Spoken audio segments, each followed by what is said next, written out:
Welcome to the Deep Dive, your curated shortcut to understanding the world. We take a stack of fascinating sources and extract the crucial insights, leaving you well-informed without the overwhelm. And today, we're tackling a subject that's sure to provoke some thought: the dynamics of power, manipulation, and strategy, as outlined in Robert Greene's national bestseller, The 48 Laws of Power. Right. You might recognize the author also wrote The Art of Seduction, as it says right on the cover image we looked at. Now, let's be clear, this isn't your typical feel-good read. The topic of power and, well, how you get it can be a bit of a minefield, and this book has definitely stirred up its share of controversy. It really has. Our aim isn't to endorse every tactic, not at all, but to objectively explore the principles Greene lays out. Precisely. The book itself is an extensive collection of these laws, drawing on a wealth of historical stories, anecdotes really, to illustrate each point. In our deep dive today, we'll be focusing on a selection of these laws and how Greene interprets them. So whether you're trying to navigate the complexities of human interactions, understand the forces at play in history, or just get a clearer picture of why people do what they do, we think examining these dynamics through Greene's lens can offer some really valuable insights into human behavior. Okay, let's unpack this. Let's begin by looking at Greene's foundational idea: the nature of power itself and the role that deception plays within it. He makes a strong case that wielding power often involves a degree of calculated performance, a manipulation of appearances. And even outright deception, yeah. Exactly. He doesn't hold back, does he? There's a quote early on in our excerpt: "Deception and masquerade should not be seen as ugly or immoral." Right. All human interaction requires deception on many levels, and in some ways what separates humans from animals is our ability to lie and deceive. Well, that's a pretty strong assertion. It is, and he supports it by pointing to figures from mythology and ancient tales. You know, the gods in Greek myths, characters in the Mahabharata, Gilgamesh. All using deceptive arts to achieve their aims. He even highlights Odysseus, whose cunning, his craftiness, was a key aspect of his heroic stature. So the idea is that deception, in this context, isn't just some crude trick. No, it's presented as a refined skill, a sophisticated tool, and a potent force in the pursuit of power.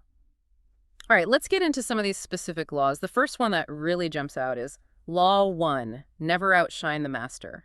It almost feels wrong, doesn't it? It does go against the grain, sort of celebrating achievement.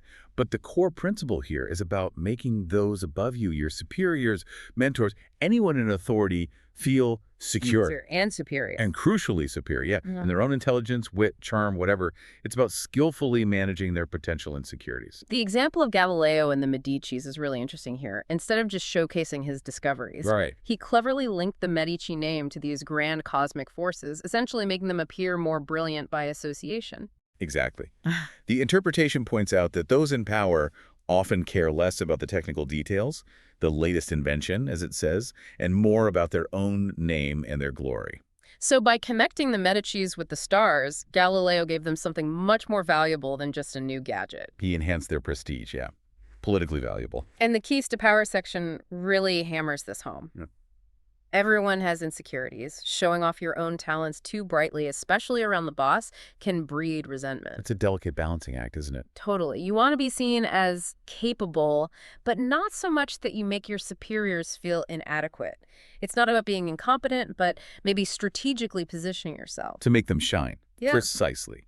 Greene contrasts that genuine appreciation with the likely outcome if you do outshine them. Getting replaced. Replaced by someone less threatening. Yeah, the comparison of Louis XIV replacing Fouquet with the more bland, Colbert illustrates this. Louis wouldn't admit the real reason, but the result was the same.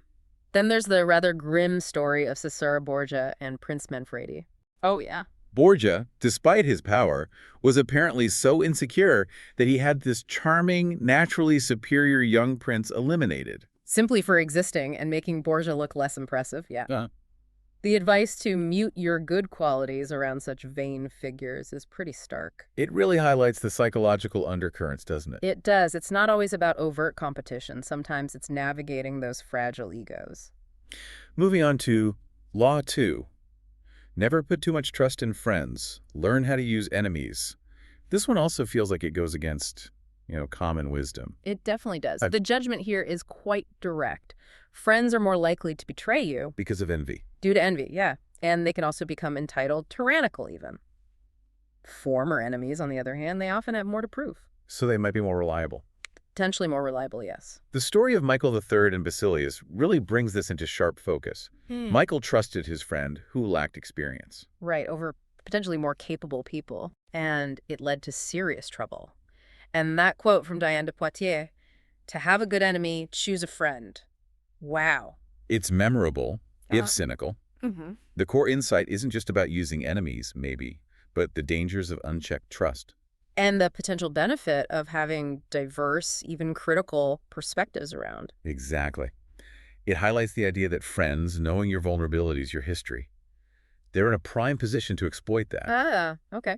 The interpretation then gives us Emperor Sung's strategy of keeping his friendly generals at arm's length, bribery. And being wary of friendly ministers. It's a very pragmatic view. Very detached, almost. But then we get a more complex picture with the example of Henry Kissinger. Right, he didn't just see enemies as threats. No, he actively worked to charm them, collaborated with those who disagreed with him. That quote about destroying an enemy by making them a friend Offers a very different approach, more nuanced. It does. It demonstrates that adversaries can become unexpected sources of strength, even loyalty, if managed strategically. Kissinger charming alleged kidnappers. That shows a sophisticated understanding. Okay, Law 3, conceal your intentions. This seems absolutely fundamental if you're playing these power games. It's all about diversion. Exactly. The key is to avoid revealing your true purpose, to create a smokescreen, as Greene calls it. To distract others from your real objectives. Right. By being enigmatic, you stop them anticipating your moves, maybe undermining your plans. Bismarck's 1850 speech is presented as a masterclass in this. Outwardly peaceful. While secretly maneuvering to consolidate power, yeah, and ultimately lead Prussia to war. His insincerity was the tool. The interpretation really underscores this. By being completely insincere and sending misleading signals, he deceived everyone. It highlights the immense power of controlling information, managing appearances. It also touches on that common tendency we have to always talk about our feelings or plans, which Greene advises against. Right. Honesty in this context can be a blunt instrument. It's often more effective, apparently, to tell people what they want to hear. Even if it's not entirely true. Well, yes. Unabashed openness makes you predictable. Yeah. And predictability erodes respect, fear, both vital for power in this framework. Plus, genuine honesty can reveal vulnerabilities you'd rather hide. Precisely. And the idea that the best deceivers cultivate an image of honesty in one area. To mask dishonesty in others, that's quite insightful. It's about creating a believable facade. And the bland exterior, the unreadable poker face, is presented as the ultimate smokescreen. Appearing ordinary or harmless lulls people into a false sense of security. Making them less likely to suspect your true intentions, like Yellow Kid Wiles' familiar business steals or Selassie's misleading obsequiousness. Let's move on to Law 6, court attention at all cost. This one speaks to the critical importance of visibility. Even controversial visibility, yeah. Right. Absolutely. The judgment here is that in the arena of power, appearances are everything. What goes unseen? Well, it basically has no impact. You need to be noticed. To gain and maintain influence, definitely. The story of Coriolanus is a potent example of this law in reverse. His incredible battlefield achievements, not enough. Because his arrogant public speaking overshadowed his heroism. Yeah. Led to his banishment. It highlights that disconnect between merit and public perception. His uncontrolled words showed a lack of self-mastery, undermining the hero image. Exactly. It demonstrates that even significant accomplishments can be canceled out by failing to manage that public perception. Then we have Mata Hari, who cultivated this incredibly mysterious, ever-changing persona. Right. Even before many had actually seen her dance, she'd captured their imaginations. And the journalists just embellished her story? Based on their own fantasies, yeah. She instinctively understood the power of intrigue, the fascination with the exotic, the unknown. By constantly reinventing herself, she became this magnet for attention. An irresistible one. And P.T. Barnum took this even further, didn't he? Embracing his reputation as a deceiver, even revealing tricks. Because he understood that any attention, good or bad, kept him in the public eye. That Kierkegaard, quote, "the world wants to be deceived," really resonates. It does. Barnum saw that notoriety, even negative, could be a powerful tool. Being talked about is often more important than being admired in that world. So the key takeaway here is that generating attention, burning more brightly, is a skill. A learned skill, yeah. And any attention, even controversy, can work in your favor. Prevents you becoming a flash in the pan. Burnham welcoming personal attacks. That really underscores it. Counterintuitive. Moving on, Law 7. Get others to do the work for you, but always take the credit. This presents a rather calculated approach. Ruthless, maybe? It certainly does. It's about strategically leveraging the work of others to make yourself look brilliant. The example of politicians relying on speechwriters is very contemporary, easy to grasp. Right. The text also mentions tapping into the knowledge of historical figures, writers, the metaphor of the vulture. Profiting from the labor and failures of others. Yeah. Yeah, that's a stark image. It is. And there's Balthazar Gressin's quote about acquiring knowledge from everybody to seem like an oracle. Shrewdly absorbing and presenting info as if it's your own wisdom. Exactly. However, the reversal here is absolutely crucial. You're taking credit too early. Before your power is established, yeah. That can backfire badly. Accusations of deception, incompetence. You need a solid foundation first. Makes sense. Law 8. Make other people come to you, use bait if necessary. This shifts focus to control, keeping the initiative. Yes, the judgment is clear. Oh. Forcing others to act puts you in control. It's almost always better to lure your opponent into your territory. Making them abandon their plans and react to yours. To your carefully orchestrated moves, yeah. The Congress of Vienna, with Napoleon looming on Elba. That's a compelling example. Definitely. The other European powers were constantly reacting, anticipating his return. So Napoleon, even in exile, had a kind of power just by keeping them uncertain. Compelling them to consider his next move, exactly. And that seemingly minor example of Michelangelo and Soderini's perception of the David's nose. Yeah. That's a clever illustration of making someone literally come to your level, see things your way. It highlights the subtle ways you can control someone's viewpoint, force them to engage on your terms. The keys to power part emphasizes that the essence of power is keeping the initiative, making others react, which requires strong emotional control on your part. while exploiting others' tendency to react emotionally, especially with anger, when baited. That's the idea presented, yes. Okay, Law 11. Learn to keep people dependent on you. This delves into cultivating indispensability. The judgment is direct.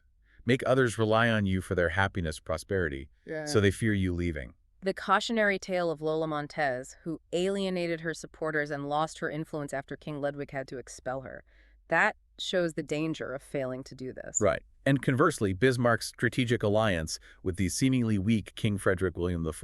Shows how making yourself indispensable can lead to significant power. The text points out the vulnerability of being easily replaceable, if others can do your job. You need to cultivate unique value, occupy a critical position, make your absence felt. But the reversal offers a nuance. Yes.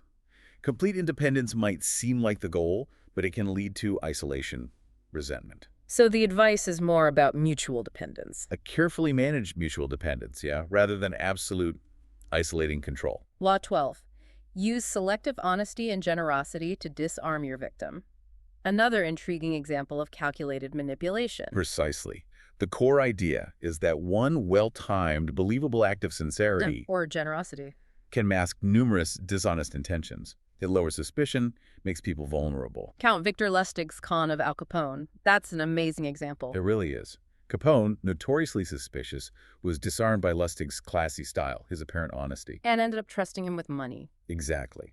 The Keys to Power section emphasizes playing on emotions with calculated kindness can make even the wary gullible. But there's a warning against insincerity being detected. A big warning. If it's seen as false, it breeds intense hatred, distrust. That Han Fei-tzu quote, "When you are about to take, you should give," sums it up. Law 14. Pose as a friend, work as a spy. This is about subtly gathering intelligence. Under the guise of sociability, yeah. The judgment is clear. Act like a friend, gain access to secrets, vulnerabilities, invaluable information for power plays. Talleyrand is presented as a master of this, extracting secrets during polite chats. Apparently very skilled at it, blending in socially while probing for secrets. His technique at the Congress of Vienna, blurting out fake secrets to gauge reactions. The fascinating tactic. That quote about him firing a pistol to see who jumps out the window Captures it perfectly. and Schopenhauer's advice on detecting lies by feigning belief or disbelief to provoke a reaction. Another tool for social intelligence gathering. Law 15, crush your enemy. Totally. This one's pretty extreme, uncompromising. Yeah, the judgment is unequivocal. Total crushing ensures they can't recover, can't seek revenge. The contrast between Shank repeatedly failing to eliminate Lu and the advice to never go halfway, referencing Moses, Mao. It underscores thoroughness. It's not always literal murder, though. Not necessarily, no, but rendering enemies harmless. Banishment, disempowerment, destroying their support network, the metaphor of the half-dead viper. That regains its strength. Chilling. It is. Machiavelli's quote reinforces it. Men must be either caressed or annihilated. And Wu Zixin ruthlessly eliminating rivals in her own family. Shows the extreme application of this law for maintaining power. Okay, Law 16. Use absence to increase respect and honor. This is about strategically using unavailability. Exactly. The judgment is that too much presence can diminish your value, make you seem ordinary. Strategic absence can make you more desired, talked about, respected. The story of Sir Guillaume, whose absence made Guillermo love him more. It illustrates that psychological effect of scarcity intensifying desire, yeah. But his discomfort later suggests absence should be strategic, not accidental. It's about cultivating mystique, making people appreciate you more when you are around. Right. And Bobby Fischer's erratic behavior, his absences during the Spassky match, that created unpredictability, unnerved his opponent.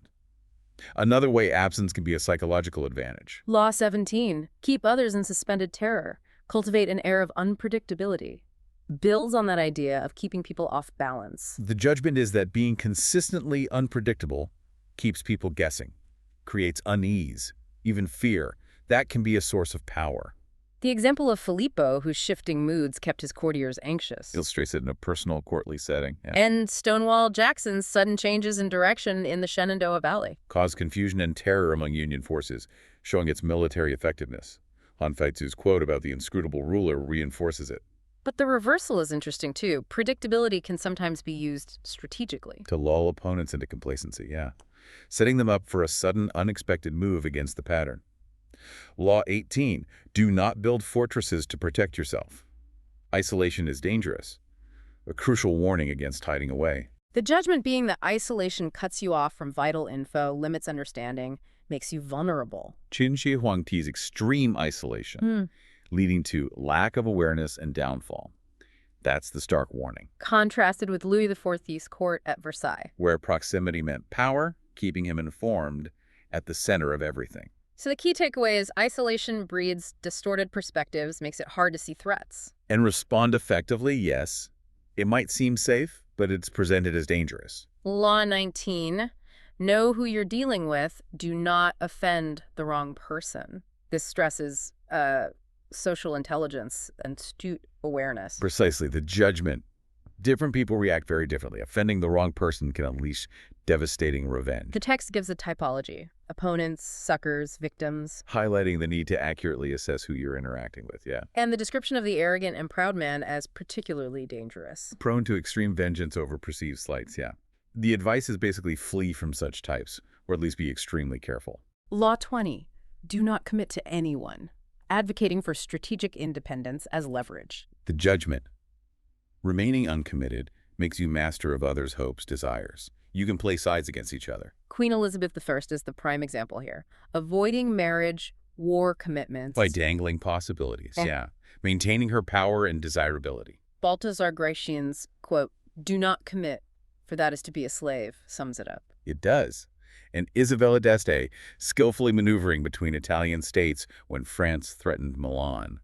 Another example of the advantage of non-commitment. Law 22. Use the surrender tactic. Transform weakness into power. Counterintuitive, but potentially powerful. The judgment. Strategic surrender can buy time, lull the enemy, allow you to plan revenge or regain the upper hand later. The story of the Melians refusing to surrender to Athens, leading to their destruction. Contrasted with the suggestion that surrender might have allowed them to sabotage later, yeah. And Voltaire's anecdote of diffusing an angry mob by appealing to their national pride. Shows how a moment of weakness can be turned into a triumph through clever maneuvering, understanding psychology. Law 23. Concentrate your forces. Focus beats scattered energy. The judgment is straightforward. Intense, concentrated power on one goal yields far greater results than spreading yourself thin. Lorenzo de' Medici's focused patronage arts in Florence leading to dominance. Contrasted with neglecting Pisa, which weakened it, illustrates the power of concentration. The keys to power use the image of a burning glass, intense over wide. And Alexander the Great's focused ambition to conquer Persia, cutting the Gordian knot to forge his own path, exemplifies this. Be merciless with the past, focus forward. Law 24, play the perfect courtier, navigating social hierarchies successfully. The judgment, blend in, avoid direct criticism, master self-control and flattery to gain favor. The anecdote of Mansart prioritizing making Louis IV feel good about himself. Over just showcasing his own talent, yeah. Shows the importance of social graces, managing egos. Contrasted with Joe Orton failing to address his partner's envy, leading to tragedy. A stark reminder to manage those dynamics, especially envy around your success. Downplay it, perhaps. Law 25, recreate yourself, crafting and evolving your public identity. The judgment.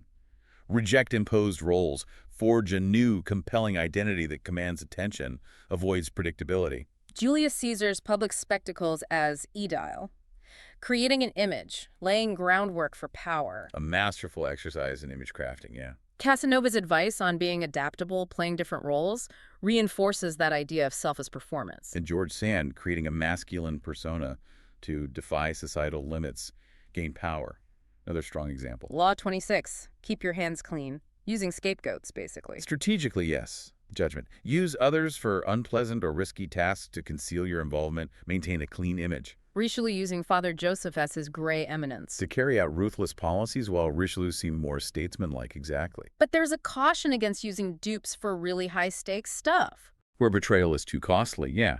Use them for more deniable things. Though sometimes taking minor blame yourself or wielding direct power can be strategic too. Law 27. Play on people's need to believe to create a cult-like following, tapping into faith and conviction. The judgment. Offer a cause, a faith, keep it a bit vague, let people project onto it. The stories of Bori with his occult powers or Shupak the mountain doctor with his nature cult. Demonstrate the power of tapping into that need for belief, for wonder, yeah. Franz Mesmer in Animal Magnetism, moving to Paris for a more receptive audience. Illustrates finding the right audience. The text notes, mixing religion and science can be effective. And that quote about charlatans letting people believe what they already want to believe, quite perceptive. Law 28, enter action with boldness, decisive, fearless engagement. The judgment. Boldness masks deficiencies, intimidates others. The keys to power mention the bolder the lie, the more convincing. And boldness strikes fear, hesitation creates gaps. Those are the core tenets presented, yeah. Balboa's bold crossing of the isthmus, discovery of the Pacific, made him a hero despite his past. An example of bold action overshadowing prior issues, yes. Law 29, plan all the way to the end. Foresight, long-term consequences. The judgment. Strategic foresight distinguishes the powerful. Avoid impulsive, short-sighted actions. The anecdote of the King of Tartary and the Sufi's advice, never begin anything until you have reflected what will be the end of it. Simple advice that saved his life, powerfully illustrating the point. The text connects this to Greek gods seeing the future, heroes like Odysseus planning ahead. Emphasizing that most people's plans are just desires, not realistic assessments. Law 30, make your accomplishments seem effortless, concealing the hard work. The judgment. Conceal the tricks, the effort to impress more. Appearing naturally gifted enhances the effect. The tea ceremony anecdotes, the host revealing his planned lemon cutting versus the desired spontaneity. Illustrates the difference, yeah. The keys to power. Mastery looks natural, fluid. The means should be invisible. Creates an aura of effortless superiority. Law 31, control the options. Get others to play with the cards you deal. Manipulating choices. The judgment. Strategically limit others' choices, forcing them towards options that benefit you. Ivan the Terrible's feigned abdication, creating a stark choice. His absolute rule, or anarchy. A powerful example, yes. And Ninon de Lenclos' system of payeurs and martyrs in relationships, controlling intimacy possibilities. Demonstrates controlling options in personal interactions to maintain power. But the reversal warns that limiting others' options can limit your own. And blind you to possibilities, yeah. Sometimes allowing rivals freedom gives valuable intel. Law 32, play to people's fantasies. Tapping into dreams, emotions. The judgment. Appeal to deep emotions, dreams, idealized fantasies to gain an irresistible hold. Bill Bragadino, in Venice, the supposed alchemist exploiting the desire for past glory by promising gold. Shows playing on collective fantasies, yeah. Yellow Kid Wiles' Perfume Con, playing on personal desires, vanities, and Count Lustig spotting weaknesses, like Lawler craving social validation. Highlights the power of understanding and exploiting those fantasies. Law 36. Disdain things you cannot have. Ignoring them is the best revenge, dealing with the unattainable or minor issues. The judgment. Acknowledging minor problems or insults gives them power. Ignoring them denies attention, asserts indifference. Henry VIII, ignoring the Pope's delays on his annulment, bypassing his authority. A strong example of disdain diminishing an opponent's influence. Schopenhauer also wrote about the power of disdain. The keys to power suggest disdain provokes a reaction, makes targets crazy, driving them to seek your attention. Shifting the power balance subtly, yes. And Law 39, plan all the way to the end, shows up again here. Yes, its repetition really underscores its importance in Greene's framework, a constant reminder about long-term thinking. Law 40, despise the free lunch, being wary of gifts and favors. The judgment. Free offers often have hidden costs, obligations. Pay your own way to avoid debt, maintain control. Richelieu's strategic loyalty to Marie de Medicis when she was out of favor seemed like a losing bet. But ultimately led to his elevation. A calculated long-term gain over a seemingly free short-term advantage for his rivals. Law 41. Avoid stepping into a great man's shoes. Establishing your own identity. The judgment. Forge your own path, your own legend. Don't just follow a predecessor and risk being overshadowed. Alexander cutting the Gordian knot, symbolizing creating his own mark, not just following his father Philip. The advice to psychologically start from ground zero, breaking free from past expectations. Law 43. Work on the hearts and minds of others. Persuasion over coercion. The judgment. Seduction, winning people over emotionally, is more sustainable than force. Cyrus the Great appealing to Persians' desire for freedom and pleasure to incite rebellion, using that demonstration of labor versus enjoyment. A compelling example of working on hearts and minds, yeah. Contrasted with Marie Antoinette's failure to connect with the French people. Underscoring the importance of winning popular support. The text notes self-interest is key, often masked by a noble veneer, and the value of artists, intellectuals, in shaping opinion. Law 44. Disarm and infuriate with the mirror effect, a subtle psychological tactic. The judgment. Mirror enemies' actions back at them to confuse, disorient, infuriate them. Poe mirroring facial expressions to understand psychology, a micro example. And Alcibiades adopting Spartan customs to gain their trust after defecting, a larger political application. The keys to power advise manipulating the courtier's mirror, observing nonverbal cues, reflecting unspoken desires, emphasizing wordless communication. Law 45. Preach the need for change, but never reform too much at once. Pacing transformation. The judgment. Change is often needed, but too much too fast causes backlash, undermines authority. Cromwell's reforms under Henry VIII, then the backlash shows the danger of moving too quickly. And Mao, using historical references to frame his radical changes in a familiar context, anchoring reform and continuity. Watch the zeitgeist, tailor the message, build on the past. Law 46. Never appear too perfect, acknowledging the power of envy. The judgment. Seeming flawless breeds envy, suspicion. Admitting minor flaws makes you more human, less threatening. So Walter Raleigh's brilliance stirring envy, contributing to his downfall. And Michelangelo, aware of Bramante's envy due to his talent, illustrate the danger of perceived perfection. The keys to power suggest occasional self-deprecation deflects envy. Though the reversal notes that if your power is absolute, disdain for enviers can be the ultimate revenge. And finally, Law 48. Assume formlessness, strategic adaptability, ambiguity. The judgment. Having no fixed plan or visible strategy keeps opponents guessing, off balance. The communist victory in China attributed partly to their fluid strategy versus the nationalists' rigid defense, the comparison to Go versus chess. Illustrates formless versus rigid strategy, yeah. Han Fei sees analogy of the man waiting by the tree, criticizing outdated policies, and Baron Rothschild adapting to changing politics while keeping financial power. More examples of effective formlessness. But Mao's quote reminds us, when we fight you, we make sure you can't get away. Decisive action is still needed when you do assume a form. So as we emerge from this deep dive into a selection of the 48 laws of power, the overarching message seems to be that understanding power dynamics, as Greene presents them, often involves a strategic, sometimes amoral approach. Yes, we've explored a variety of these laws, each illustrated by, well, compelling historical examples. Recurring themes include deception, understanding human psychology, manipulation, and strategic thinking. And for you, our listener, it's important to remember these insights can be valuable for understanding motivations and actions around you, whether or not you personally aspire to use these tactics. Recognizing these dynamics can be incredibly insightful, yeah. Absolutely. Engaging with this material needs critical thinking.